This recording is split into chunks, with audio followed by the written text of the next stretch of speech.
Kemudian berikutnya untuk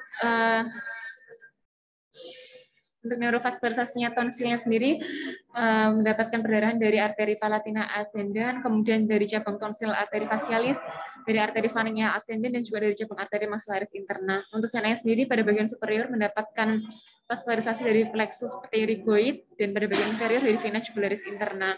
Untuk inervasi motoriknya dapat dari nervus accessorius melalui plexus pharyngeal, sedangkan untuk sensoriknya sendiri dari plexus pharyngeal dan nervus glossopharyngeal.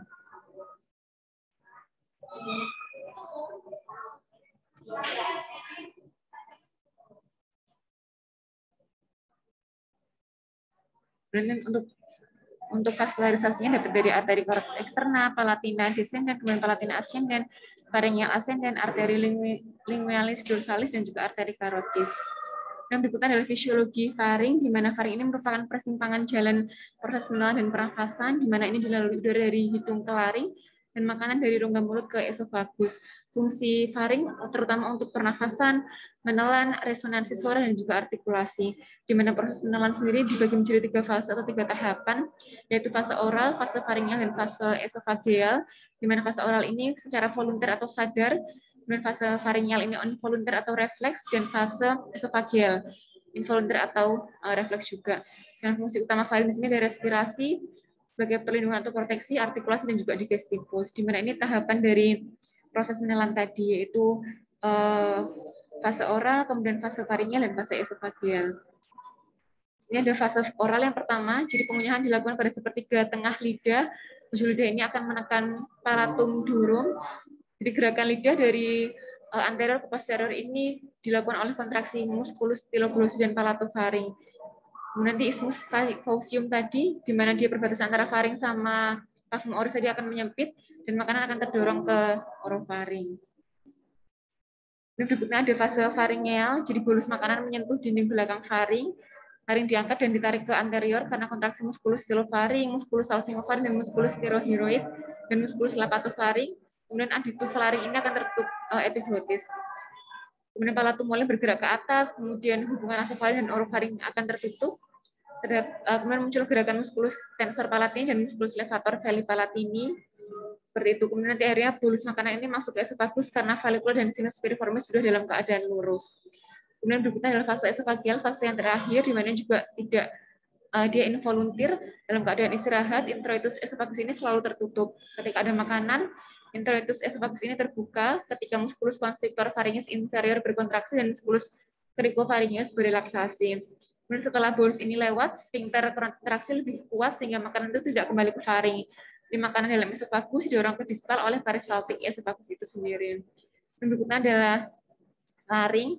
Jadi laring ini punya bentuk seperti sebagai piramid segitiga dengan puncak di bawah yaitu cartilago thyroid. Jadi laring itu terdiri dari ada cricoid, thyroid, dan juga arytenoid, di mana dihubungkan oleh ligamen dan dan dia digerakkan oleh musculus, di mana si laring ini punya organ penting di dalamnya yaitu chorda vocalis.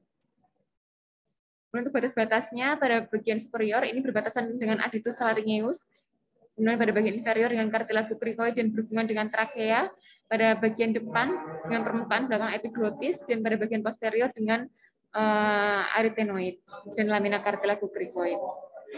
Ini untuk struktur langkah dari laring sendiri, di sini ada os hyoid, kemudian ada cartilago thyroid, kemudian ada cartilago cricoid, cartilago epiglotis, cartilago arytenoid, cartilago corniculata, dan juga cartilago cuneiformis.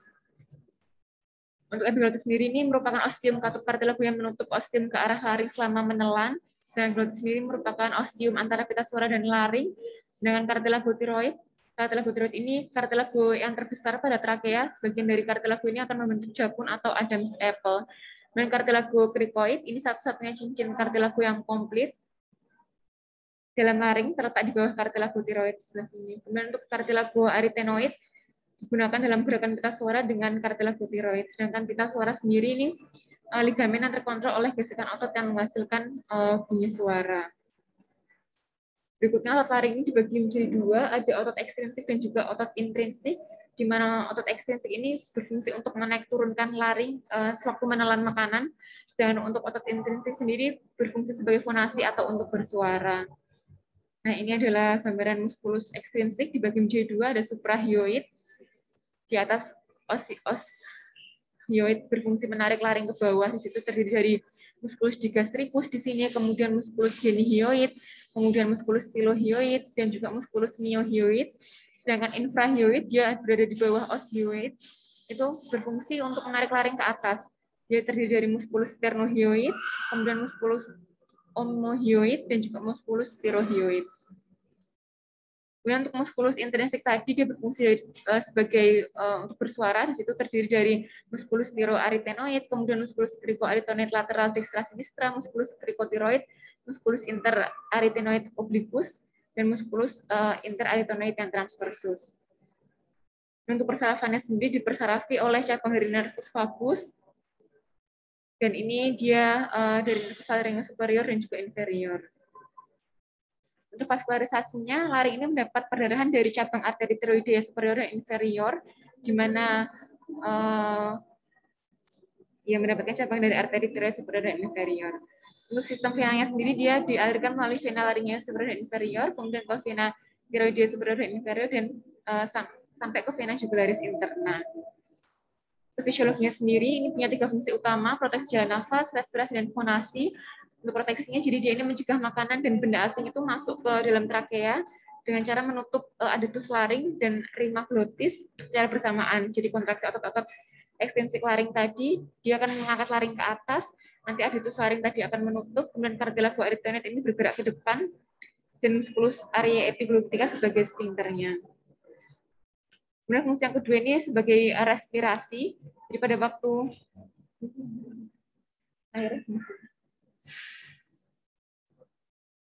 waktu inspirasi, diafragma ini bergerak ke bawah untuk memperbesar rongga dada, dan musculus cricoarytenoideus posterior ini terangsang sehingga kontraksi menyebabkan rima glotis terbuka. Jadi proses bukanya ini tergantung dipengaruhi oleh tekanan parsial dari CO2 dan oksigen arteri serta pH darah. Kalau misalnya tekanan oksigennya ini tinggi, dia akan menghambat pembukaan rima glotisnya. Sedangkan pada kondisi ketika tekanan CO2-nya itu tinggi, itu akan merangsang pembukaan rima glotis. Hiperkapnia dan obstruksi laring. Hiperkapnia biasanya disebabkan karena hipoventilasi, salah satunya itu mengakibatkan pembukaan laring secara reflektoris. Sedangkan pada peningkatan tekanan oksigen arterial dan hiperventilasi akan menghambat pembukaan dari laring. Dan tekanan parsial CO2 darah dan pH darah berperan dalam mengontrol posisi dari pita suaranya. Dan berikutnya adalah sebagai alat fonasi. Jadi selama proses ekspirasi ini aliran udara itu lewat ruang glotis dan secara tidak langsung menggetarkan plika vokalis seperti itu. Jadi otot-otot laring ini akan memposisikan plika vokalis aduksi dalam berbagai variasi dan menegangkan si plika vokalis. Selanjutnya nanti kerja dari otot-otot di sini, otot pernafasan dan tekanan pasif dari proses pernafasan itu akan menyebabkan tekanan udara, ruang dari subglotis ini meningkat dan mencapai puncaknya melebihi kekuatan otot sehingga celah glotis itu akan terbuka. Seperti ini. Kemudian untuk anamnesis dan pemeriksaan fisiknya, yang pertama dari faring terlebih dahulu, apakah terdapat nyeri tenggorokan, kemudian nyeri menelan atau odinofagia, kemudian anatominya gitu. Hidup saya. Ya, lanjut. Akan itu pemeriksaannya muncul tapi itu. Iya, Dok. Statistik lewat apa saya pas tidur. Belum ada? Belum, saya masuk ke anatomi. Kemudian pada faring, apakah terdapat nyeri tenggorokan, apakah nyeri menelan atau odinofagia, kemudian dahak di tenggorok, kemudian apakah terdapat sulit menelan atau disfagia, apakah ada rasa sumbatan di leher pada pasien, dan pada laring, apakah ada suara serak, disponi, atau memang tidak keluar suara sama sekali, afoni, apakah ada batuk, apakah pasien mengeluhkan sulit menelan atau disfagi dan rasa ada sumbatan di tenggorok. Kemudian untuk kelenjar limfonya pada leher itu kita tanyakan terlebih dahulu. Untuk identitas pasien di awal harus lengkap, kemudian apakah terdapat massa, apakah massa tumbuh dengan cepat, apakah terdapat tanda infeksi atau peradangan pada pasien, kemudian di manakah letak massanya di leher, apakah massanya kisik atau solid, kemudian apakah ada tanda keganasan di tempat lain, baik itu kepala atau leher. Dan ketika kita Tanyakan itu benjolannya ikut bergerak nggak pada saat pasien itu menelan, seperti itu. Kemudian disertai suara serak atau tidak. Ini bisa kita curiga ke arah hipertiroid atau hipotiroid. Kemudian ini untuk lebih detailnya pada pemeriksaan faring, tadi pada bagian nyeri tenggorok dan nyeri menelan atau adenovagi, kita tanyakan sudah berapa lama keluhan yang muncul, frekuensi serangannya, apakah hilang, timbul, atau menetap, kemudian perubahan suaranya, serak dan tenggorokan terasa kering, apakah keluhan nyerinya disertai ada keluhan lain seperti demam, batuk, atau pilek, apakah pasien ini merokok, dan berapa jumlahnya dalam sehari, termasuk berapa lamanya pasien merokok juga ditanyakan. Apakah nyeri dirasakan hingga ke telinga, penyakit yang mungkin muncul, bisa penyakit laring, epiglotis, atau sinus piriformis. Kemudian tadi yang berdahak, sifat dahaknya seperti apa? Apakah lendir, kemudian apakah bercampur dengan darah atau pus? Dahaknya dapat turun atau keluar bila dibatukkan atau pasien berusaha untuk mengeluarkan dahak itu bisa atau tidak. Dan dahaknya itu terasa turun ke tenggorok atau tidak. Kita juga tanyakan jumlah dahaknya itu banyak atau sedikit. Kita bisa menggunakan takaran misalnya sendok seperti itu atau menggunakan ukuran-ukuran yang lain. Dan berikutnya sulit menelan, disfagi ini juga sama, ditanyakan sudah berapa lama atau onset keluhan ditanyakan, apakah disertai keluhan lain seperti mual, muntah, dan nyeri menelan, apakah sulit menelan dirasakan untuk jenis makanan tertentu, misalnya pasien hanya mengeluhkan nyeri sulit menelan pada makanan padat, seperti itu. Apakah ada berat badan yang menurun secara cepat atau tidak. Dan rasa sumbatan di leher, sama juga ditanyakan sudah berapa lama, dan sumbatannya itu dirasakan di daerah sebelah mana.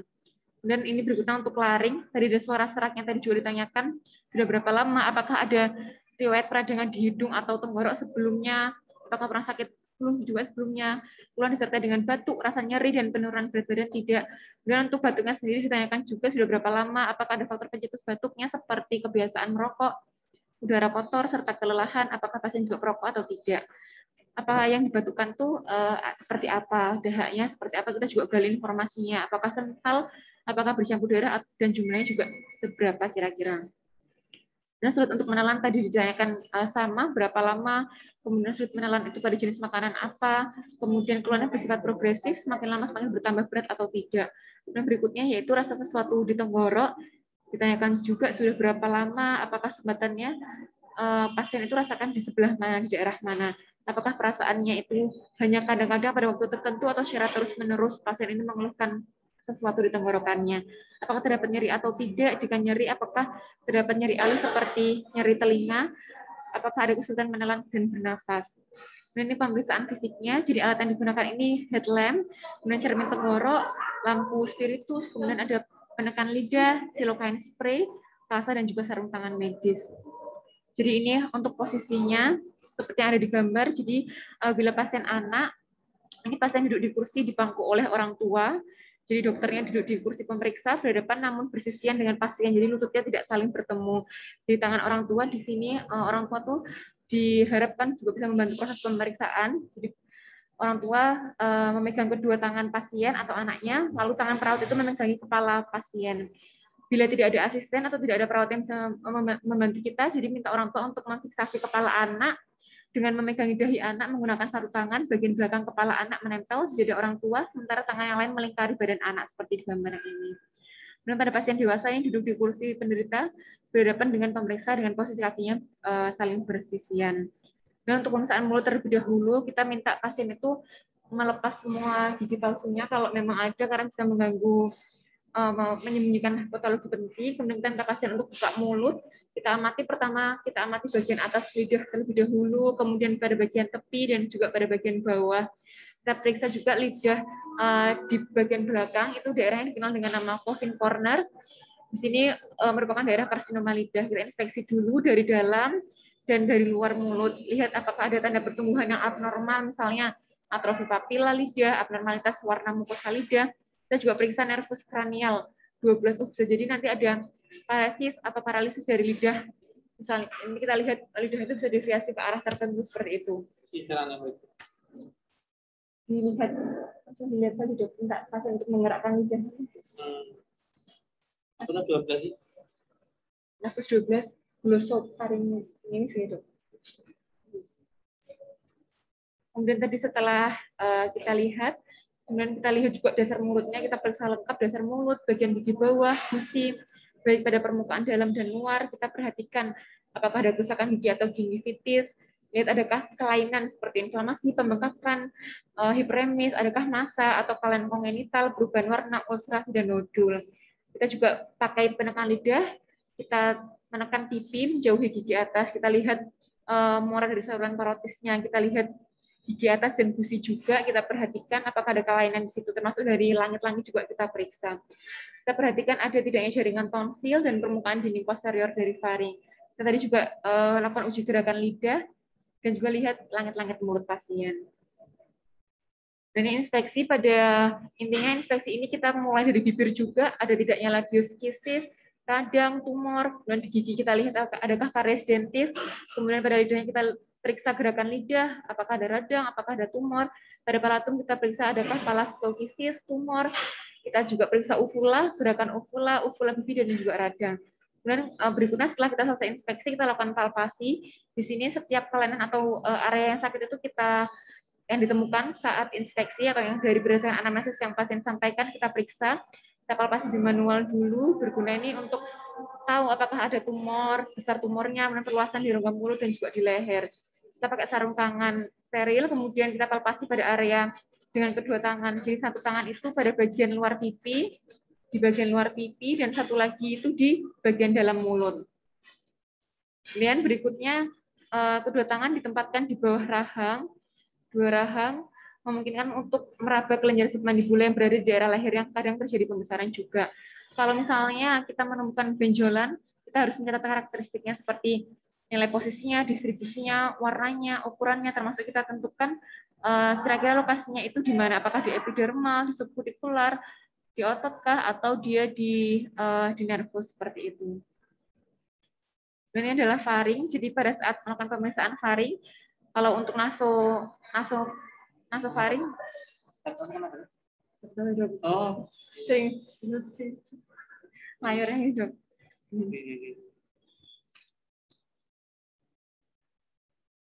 Pernah satu. Jadi untuk screen. Iya dok, jadi malah sering rusak layarnya. Iya. Jadi untuk pemeriksaan nasofaring ini dilakukan bersamaan dengan rinoskopi posterior, sedangkan pada pemeriksaan hipofaring ini dilakukan bersamaan dengan laryngoskopi indirect seperti itu. Jadi pemeriksaan orofaring kan dilakukan dengan spatula lidah dan lampu kepala. Jadi pada pemeriksaan orofaring ini kita minta pasien untuk membuka mulut dan mengucapkan sehingga palatum ini akan terbuka. Yang pertama kita amati tonsilnya dulu, besarnya kritik, kemudian radang, apakah ada tumor, kemudian diperiksa juga dinding posteriornya, warna mukosanya seperti apa, apakah ada atrofi atau hipertrofi dan granulasi. Berikutnya ini adalah tonsilnya. Jadi kita periksa dari hasil pemeriksaan itu kita lihat besar tonsilnya, kemudian permukaannya apakah halus atau berbenjol-benjol, apakah ada ulcerasi, detritus, kemudian pelebaran kripte, apakah ada abses, kemudian tonsilnya berlobus-lobus, apakah bisa tonsil kanan dan kirinya sama atau tidak. Nanti kita interpretasikan ada T0, T1, T2, T3, dan T4. Kemudian berikutnya adalah pemeriksaan laring. Jadi ada dua untuk pemeriksaan laringnya. Jadi pemeriksaan flexible fiber optic laryngoscope atau fibroscope endoskop. Jadi ini pada pasien-pasien yang dia tuh serak suaranya, kita curigai terdapat lesi pada plika vokalis, atau pasiennya itu suaranya itu desah lemah gitu. Kemudian dengan batuk ini bisa akibat disebabkan karena ada kelumpuhan pada plika vokalis. Jadi pada indikasi tertentu seperti ada perubahan suara tadi, kemudian riwayat keganasan pada regio kepala leher, ada obstruksi jalan nafas, dan juga pada sleep apnea. Dan kita kontraindikasikan pada kondisi tanda obstruksi saluran nafas akibat kemungkinan epiglotitis. Kemudian kita ini rujuk ke spesialis seperti itu. Kemudian untuk peralatannya sendiri ada anestesi topical spray seperti di gambar tadi, dan vasokonstriktor dan alat endoskopinya. Jadi seperti di gambar ini, pasien duduk di kursi periksa bersandar dengan tegak mengangkat dagu. Kita semprotkan dulu anestesi dan vasokonstriktornya tadi, kita tunggu 10 menit. Dan jangan lupa untuk menyampaikan kepada pasien bahwa di sini mungkin membuat tidak nyaman, akan terasa pahit dan sulit mengelak atau berbicara seperti itu. Pada pemeriksa, posisi pemeriksa kita di depan atau samping dari pasien, kita masukkan skop melalui lubang hidung. Hati-hati jangan sampai menyentuh area septum nasinya. Dan juga sudah sampai di belakang hidung, turunkan spot ke bawah dan periksa orofaring, hipofaring, dan juga laring. Kita lakukan observasi, kita amati epiglottis dan nilai dasar lidah. Jadi minta pasien itu meniup lubang hidung agar lubang tidak tertutup dan meniup pipi untuk mengembangkan dari piriform. Dan berikutnya pemeriksaan yang kedua untuk pemeriksaan laring ini secara indirect dengan menggunakan kaca laring ini diindikasikan bila pasien itu pada pemeriksaan pakai skop tadi itu tidak bisa kooperatif, misalnya muntah-muntah terus pasiennya atau merasa risih seperti itu. Dan pasiennya alergi terhadap anestesi topikal atau dekongestan serta untuk mengevaluasi pangkal lidah dan menilai kelainan laring seperti itu. Kontraindikasinya tidak ada kontraindikasi absolut pada prosedur ini. Dengan peralatannya juga ada kasa, tong spatel, silokain spray, headlamp, dan juga kaca laring. Di mana mulai pemeriksaan dilakukan sama seperti yang tadi 10 menit setelah dilakukan anestesi topikal. Kemudian cermin ini harus diuapkan terlebih dahulu agar suhu cermin itu lebih kurang sama dengan suhu tubuh. Kemudian langkah pemeriksaannya, jadi pasien duduk berhadapan dengan dokter, posisinya sedikit lebih tinggi dibandingkan dokternya. Dan tubuh pasien condong ke depan dengan mulut terbuka lebar dan lidahnya itu dijulurkan keluar. Memegang ujung lidah pasien dengan kasa steril supaya tetap berada di luar mulut. Minta pasien untuk tenang dan mengambil nafas secara lambat dan dalam melalui mulut. Dan untuk mencegah timbulnya refleks muntah, arahkan kaca laring ke dalam orofaring tanpa menyentuh mukosa kafum oris, pelaku mulai dan dinding posterior dari orofaring. Kemudian kita masukkan terus putar kaca laring ke arah bawah sampai dapat melihat permukaan mukosa laring dan hipofaring. Ingat bahwa pada laryngoskop indirect ini bayangan laring dan faringnya itu terbalik seperti itu. Jadi minta pasien untuk berkata yang lebar, kemudian amati pergerakan plika vokalis dan cartilago arytenoidnya. Plika vokalis ini akan memanjang dan beraduksi sepanjang linea mediana. Kita mengamati gerakan pita suaranya, situ apakah ada pelemahan, kemudian ada asimetri dari gerakan agak sama, kemudian ada vibrasi dan atenuasi pita suara, granulasi, dan juga nodul serta tumor pada pita suara. Amati pula daerah lain seperti glotis, supraglotis, dan juga subglotis. Seperti ini gambaran pemeriksaannya. Nanti kita interpretasikan di situ apakah memang dia normal, apakah ada ulkus, setelah itu apakah ada polip, ada nodul, ada kelemahan, dan juga ada keganasan di situ. Pemeriksaan nefrologi.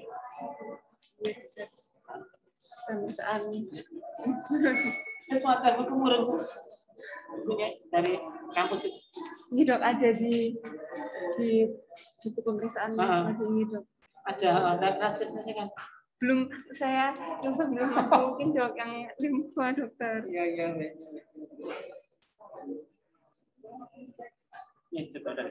Ini dok.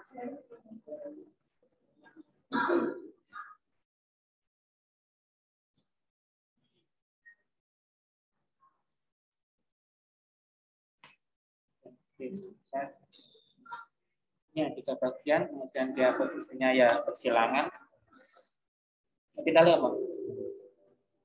Ini dokter. Epitel gaping berlapis. Ini dokter. Nah, epitel berlapis semuanya biar kuat ya, dok. Jadi memang dia dibagi 3 tempat, 3 lokasi gitu, tapi tidak ada batas tegasnya. Ya, jadi masalahnya itu tadi dia bisa yang harusnya terisi udara itu bisa terisi cairan. Jadi, misalnya orang batuk, tersedak, gitu. Tapi kalau nggak cocok epitel ya masalah nanti. Ya, ketika hidung itu kemasukan air ya jadi masalah.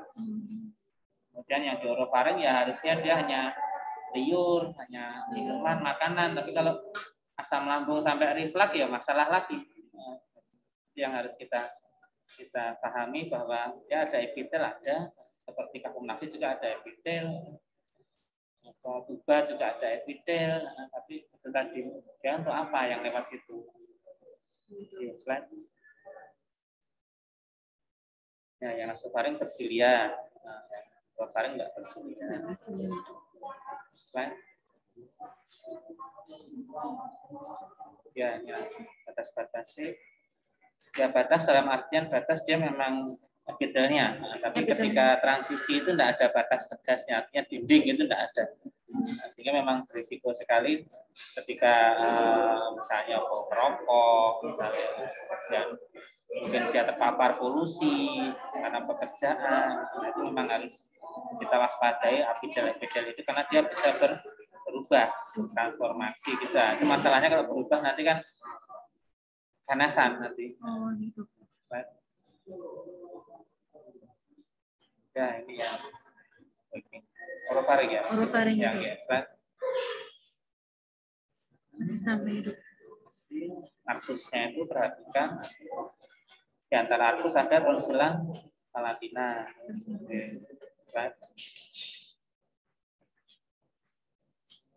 Haring yang bawah. Yang baru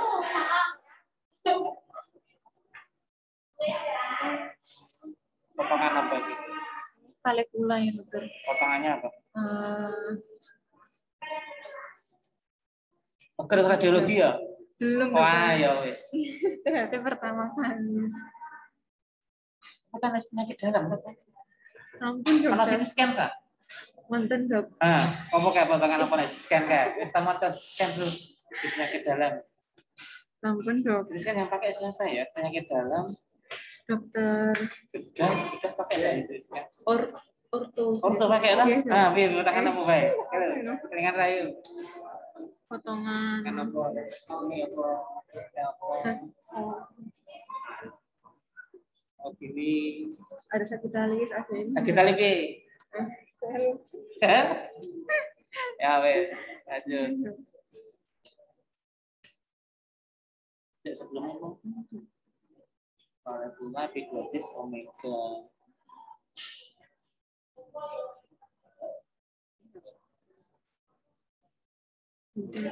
Ya, ini tonsila apa? Tonsila. Ini berada ya.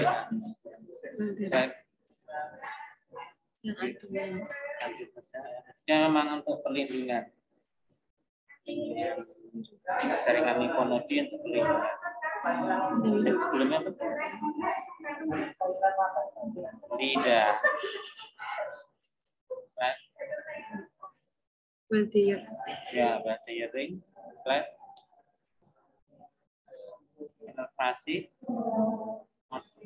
Nervasi tonsil. Mirip. Nervus aksesorius. Nervus berapa? Nervus. Belum syarat, Dok. Ya, wis dewasa.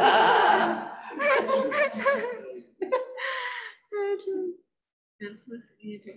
Saya cari lagi gitu. Ya, ini vaskularisasinya dia datang dari karotis komunis, karotis interna nanti. Selain penannya kan? Ini dokter. Enggak ada gambarnya. Oh ya, ini. Fisiologi menelan. Ya, proses menelan seperti itu kira-kira. Jadi dari fase oral, kemudian nanti berapa lama mengunyah? Mengunyah berapa lama? Total semuanya hidup.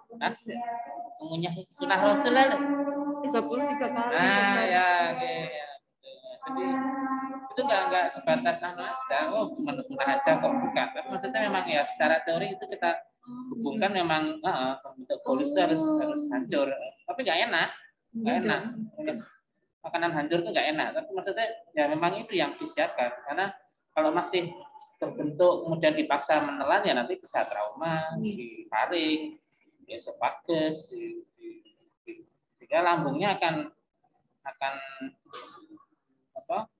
mencerna itu sangat berat sekali karena harusnya kan dari mulut tuh dengan gigi itu kan sudah hancur. Enggak, oke. Harus hancur baru nanti dicerna secara kimia di lambung. Kalau di mulut ada reaksi kimia enggak? Ada dokter. Apa? Enzim. Apa? Amilase. Amilase. Apa fungsinya amilase? Ubah amilum jadi glukosa dokter. Baca di luar. Ya, wes, tapi yang penting tahu. Ya, dari di mulut itu kan reaksi mekanik sama reaksi kimia. Ya, tadi kan apa misalnya air ludah, nah, kelenjar ludah kemana aja di mulut itu? Kelenjar ludah itu. Nah.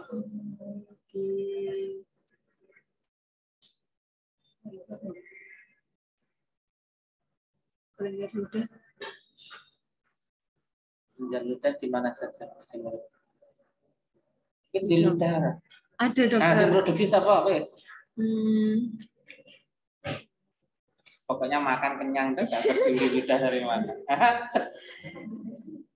Diproduksi ini. Jangan, kita kan medis. Tanya orang kalau nggak tahu kan. Ya, right.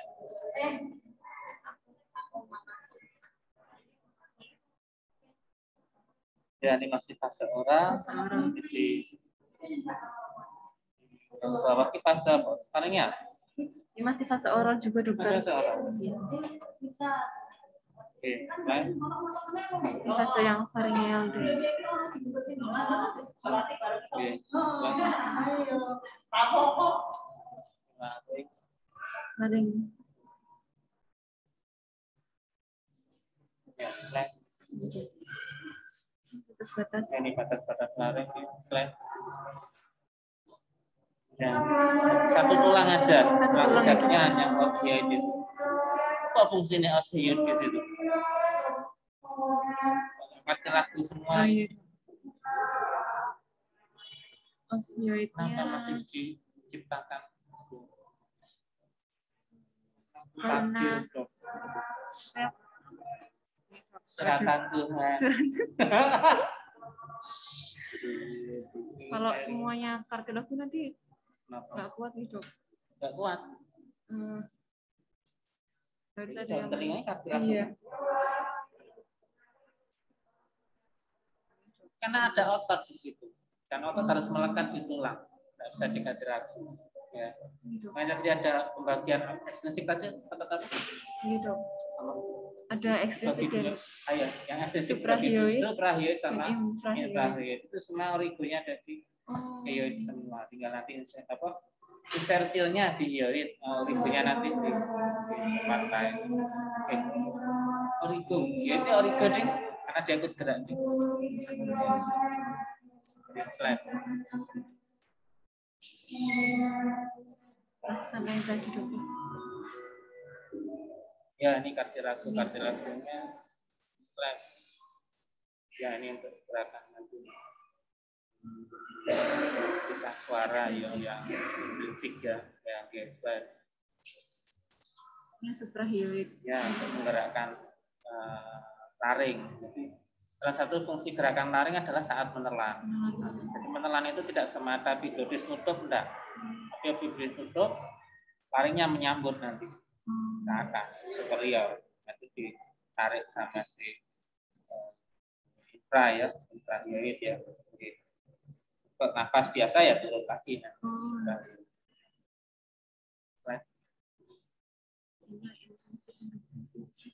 Ini untuk gerakan pita suara.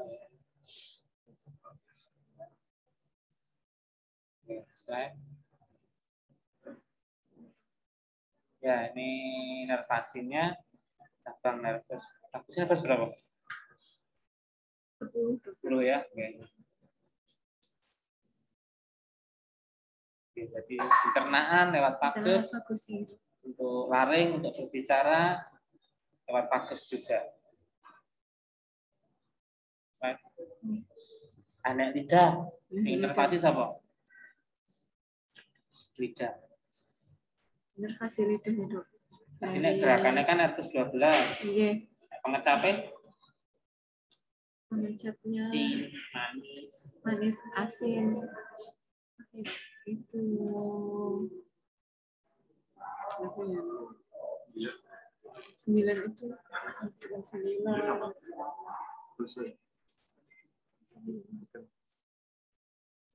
Yang bisa memberikan rasanya itu ya, dok. Lidah itu untuk pengecap kan? Iya, dok. Ya, iya, dok. hidung kan kemarin ada satu. Faktorius ya. Faktorius. Ya. Setelah saraf. Nanti ini lemu setelah saraf keluar.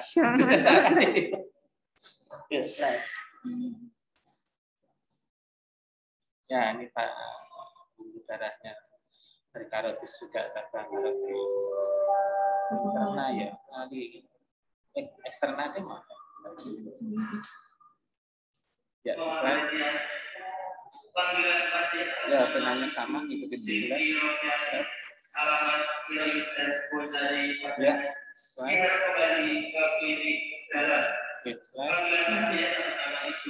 berbicara, ya,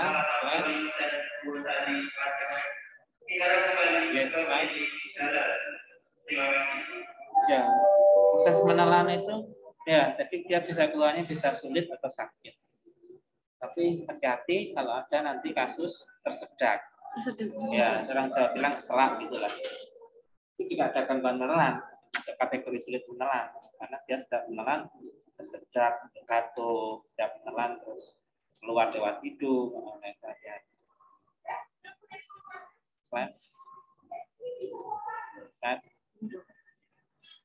Ya, ini yang namanya slide. Yang lari ya, hampir sama. Slide. Jadi kadang selalu rancu sih, tapi intinya gini, sulit dan sakit itu beda. Itu yang hati-hati. Sakit itu bisa, tapi nggak nyaman. Tapi sulit itu memang nggak bisa sama sekali. Jadi ibaratnya seperti Anda kalau pernah ketemu di kasus orto misalnya, seleo, atau fraktur. Itu kan dua hal yang berbeda. Seleo itu masih bisa enggak untuk digerakkan atau jalan masih tapi sakit. Nah, tapi kalau fraktur sudah bisa digerakkan. Tapi cilokone kadang sakit terus malas. Nah, kenapa nggak digerakkan?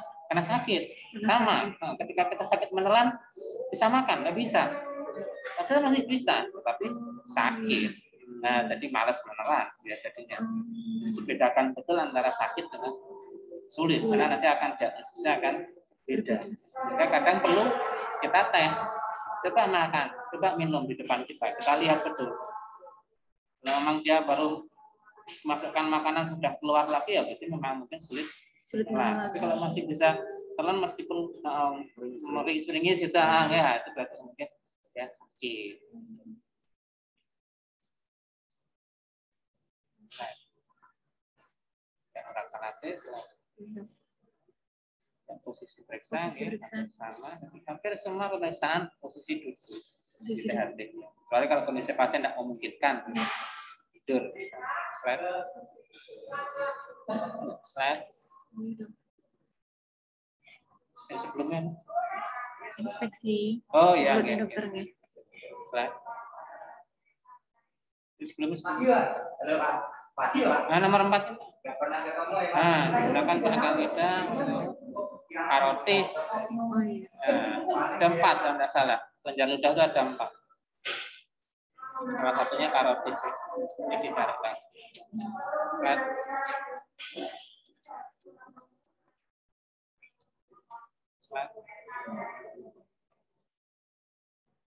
Ya, ini untuk pemeriksaan papas itu aja. Wih, apa kelenjar submandibula. Ada 2. Kurang 2. Karotis submandibula ya, Dok. Karotis. Slide.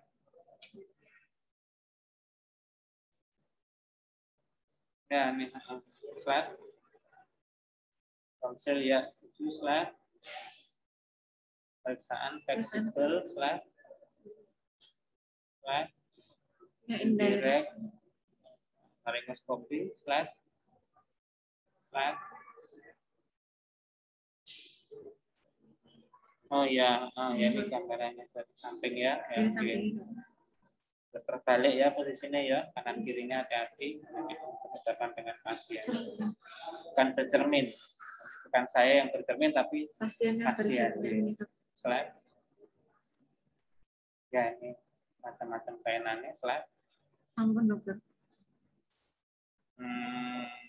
Direct laryngoscopy ya. Nanti indirect. Iya indirect. Tidak langsung tuh indirect. Yang langsung tidak.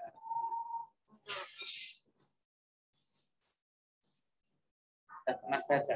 Saya sudah pernah baca dok, waktu kuliah dulu dok. Iya, tapi tak tapan ini kuliah kabeh. Bicara. Kalau pemeriksaan langsung itu tapi hampir mirip nih dok. Tapi alatnya apa? Alatnya pakai ini dok. Sebentar dok, saya ingat-ingat. Kalau yang dia pakai apa? Laryngoscope, terus posisi pasien? Pakai juga nih dok. Hah? Kayak anestesi itu mau intubasi. Anestesi intubasi itu laryngoscopy direct. Direct itu langsung lihat. Kalau indirect kan karena pakai cermin, orang lihat yang di cermin bukan lihat langsung. Harus berbaring. Ya, baring. Ya.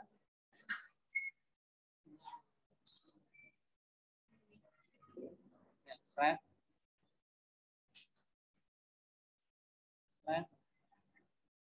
Pemeriksaan leher bicaranya. Ini tadi dok. Lupa.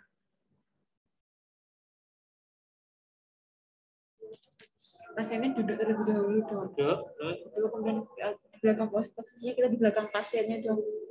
Kemudian meraba lehernya. Ini dokter. Dari mana? Mulai dari mana? Di depan sini dok. Depan sini pas itu. Jenenge ra atau di situ. Dari daerah istimewa Yogyakarta.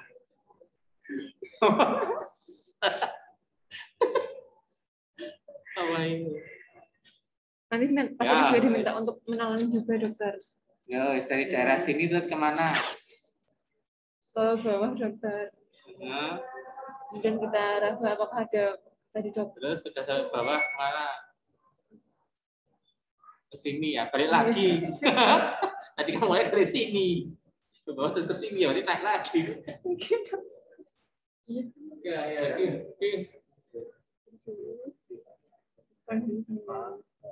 Depan, belakang, kamar mandi. Belakang kamar mandi.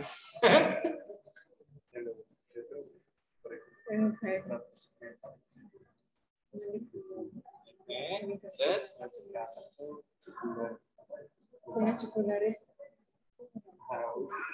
Nah, terus apa belajarnya gitu.